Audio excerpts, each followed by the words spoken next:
Greetings, everyone. Joel Clark here, head designer of the Mushroom Press. I'm not really sure what my official title is anymore. I'm doing a rare non-vlog video. I don't actually do a lot of these. I think I've done two. But I think I might make it a little bit more of a regular thing. I want to start blogging a little more, and I do some vlogging with it maybe. Get that multi-channel SEO going. But today I want to talk to you guys about the latest round of RPG topics on Twitter. Up on the chopping block today is fudging, aka lying about your dice rolls, as the GM. This is obviously not behavior that's acceptable for players to do. If a player is caught lying about their die rolls, they're usually promptly kicked out, or at least talked to. Just because it kind of shows you can't really trust that person. Like, they're not really there to engage with the game faithfully.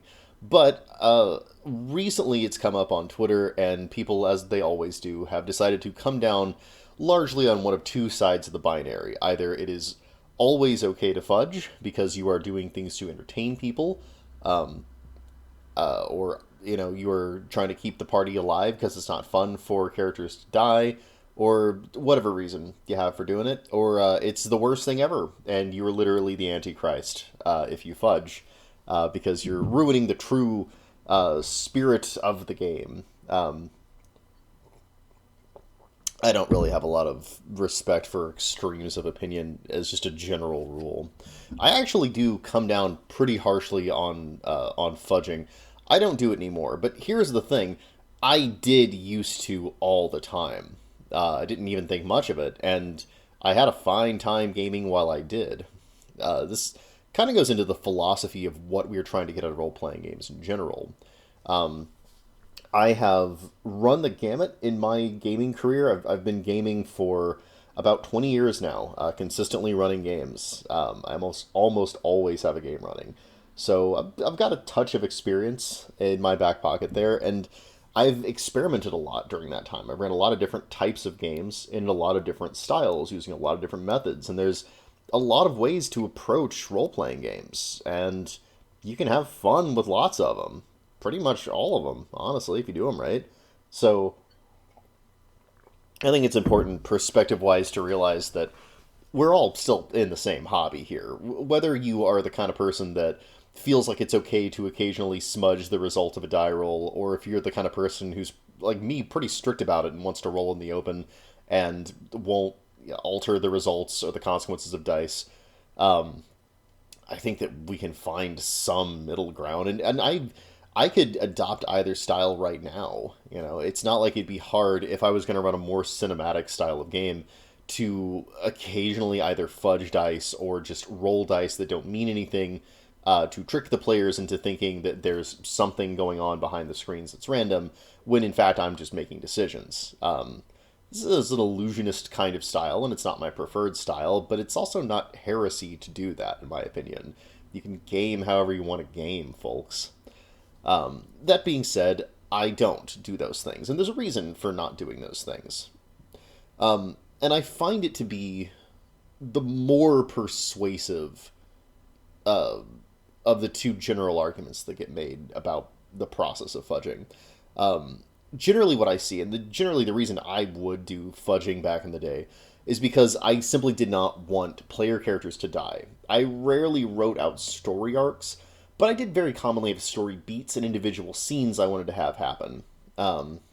Especially when I was running White Wolf style games. Those games lend themselves, or they did lend themselves, to writing out what was effectively story beats, and then just kind of corralling the players towards the next beat. The ultimate version of that, in terms both of what I liked the most, what worked the best at the table, and what produced the most fun, was in the Changeling the Lost book from New World of Darkness. At the end of that game, or the end of that game book, there's a nice little section about how to game master it, and it has this little, I think it's a 7-step process where you think of the first and last part of a story, like a story arc you want the characters to go through, and then you move one scene up and one scene back, and then you meet them in the middle. I think you do it 3 times. So you have like this rising crescendo of action coming from this way, and you kind of are working backwards from the ultimate apex, from the other direction. And what it effectively does is give you seven key scenes that sessions or big parts of sessions revolve around. And when I was running that game, I was watching a lot of David Lynch, and I was having a lot of very strange dreams involving things like men in bunny suits and things like that. And so I incorporated some of the weirder aspects of that into the characters of that game, and what I found was it allowed me to do things that a more open sandbox style, which I prefer now, doesn't allow me to do. Like make solid predictions about what the future was going to hold. There are actual powers in that game. I don't know if they're detailed in the rules exactly, but it's heavily implied that they can see the future accurately or bind things to a certain fate. And if you have plotted out the game such as that those beats are more or less inescapable because the power of the forces at play vastly exceed the capabilities of the players to completely prevent, then you can do that. You can do prophecy, and it's cool. It's actually really fun and impactful during the game to have a character in the early stages of one of these plot arcs of yours give this really grim, dark prophecy. Especially because I was of the mind that I didn't really. I ultimately wanted the characters to triumph. So even though I was going to have a really dangerous last scene, because they are. And I've always been blessed with wonderfully smart, proactive players, because the players are going to try to take steps towards solving that and winning the arc, such as that they didn't die and they triumphed over their foes. There was plenty of grist for me. So I don't have to worry about the rules giving them that experience. They could direct how they got it, how they got to their victories. And rather than earning the victories through interacting with the game and the game happening to churn out the results that they wanted, I would just kind of guide things and fudge them behind the scenes until it worked the way they expected it and wanted it to, and I wanted it to. The dice were mostly there in that circumstance to add a little bit of wiggle to me just straight up declaring how things were going to happen. And I don't think that's an inviolable way to play.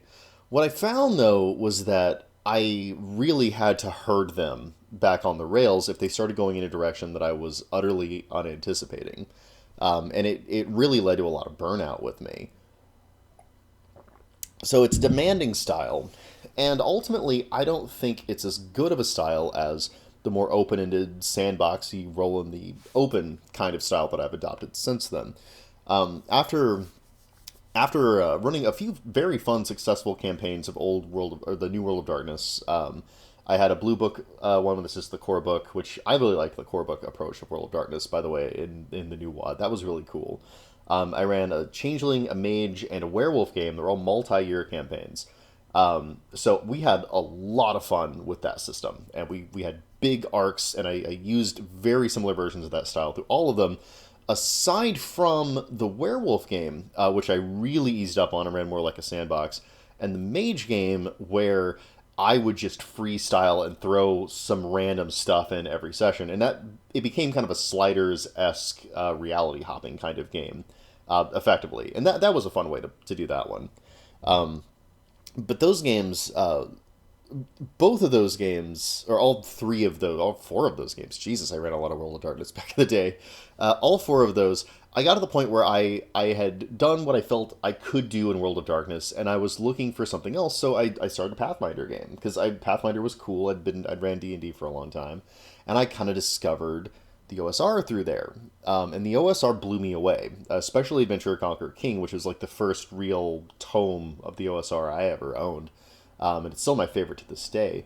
And their method of making a lot of prep that the players could optionally interact with, and then just letting the dice dictate what happened in the game, by and large, it freed me up as a GM to just kind of present the situation of the world of the players, and it allowed them a lot of freedom to interact with the game at their pace, how they wanted.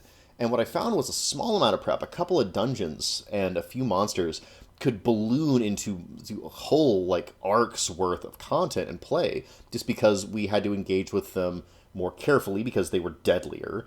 And to actually get something out of them, I could appeal to the rules. Like, I didn't have to I didn't have to go back to my script and reinvent parts of it. Sometimes a troll being in a room is a session's worth of play, especially if you've all got like 2 to 3 hit points left. It's asleep and the sun's going down. You're in an unfamiliar dungeon trying to find a way out. You open a door, there's a troll in there. Like, all of a sudden, that's what the game is about. And letting the content do the work of filling up the session wound up being just a revelation for me in terms of free time. And my free time was getting more precious because I'd become a father at that point and I was trying to make something of my life. So, um, why don't I fudge now if I was careful, if I was totally fine with it then? I like being able to pull up the dice when the players try something. And actually, Call of Cthulhu does a good job with this. That's my current game that I'm running. And just pull up the dice and say, okay, if you want to try X course of action, then the dice are going to do this. Because that way we can all enjoy a moment of sincere tension whenever like the dice get picked up and rolled. And I can also make sure that there's this sort of like earned aspect to the characters' accomplishments. Like they were fighting Nigo in one of my games here recently, and I put the dice in front of me where everyone could see them, and I told everyone what was a success and a failure for them whenever they would attack.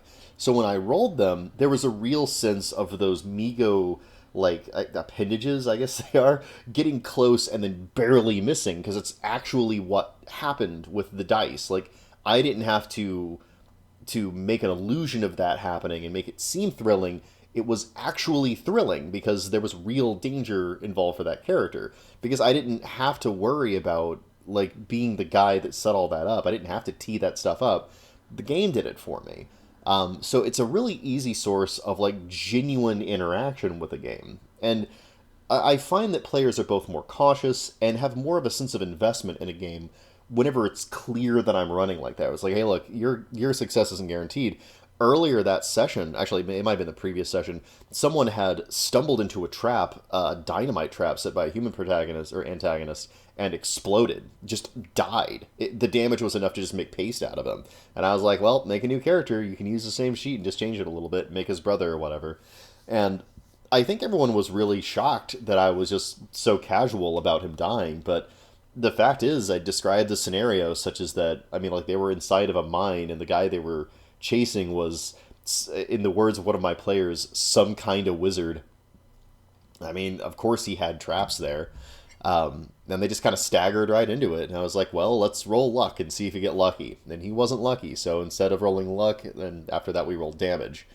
Um, eh, so you can't get that. The second you start putting dice behind the screen, there's always this moment where the players aren't sure if you're lying or not. In some cases, that's fine. If they have to roll stealth and so you secretly roll it because they might be convinced that they're hidden when they're not, I'm fine with that. I don't think that's a role that, I mean, like, especially if you've built some rapport with them, I think that role will be fine. But for the most part, I don't see the benefit of rolling behind the screen. Like, why would I even introduce that element of distrust into the game? Why would I ever take any of the zing out of their success or failure? And I think the fact that people roll behind a screen and then lie about the rolls kind of tacitly admits that they know that they shouldn't be doing that. I think that if they put the rolls in front of the screen and they put the stakes up, they had the bravery to put the stakes up because they didn't need a particular outcome, they would make a kind of play that was much, much more intense and enjoyable as a result.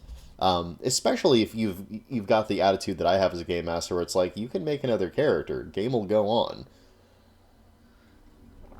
I think that people like me have this kind of misguided notion of the players' characters being these main characters in a story, and the satisfaction of the game coming from them reaching a completion of a plot arc.